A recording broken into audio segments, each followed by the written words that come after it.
আমার নাম সুমন্ত মিস্ত্রি। আমার নানা মধুসূদন গড়ামি।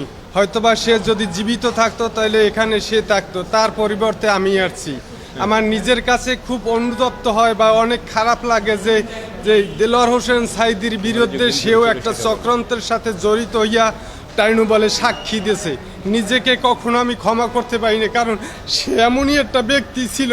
আপনারা সবাই জানেন তার ভিতরে রাজাকার তো ভালো, দুর্নীতির কোনো অভিযোগ তার ভিতরে ছিল না।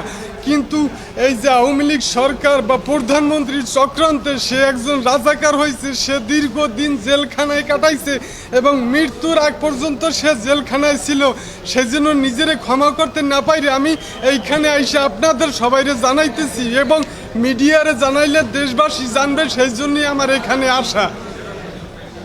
আমি আমার প্রধান বিচারক বা সবার কাছে আমি বিশেষ অনুরোধ করতেছি যে এই হুজুরের যে শাস্তির ইতে যারা জড়িত আছে সবার যেন শাস্তি হয়।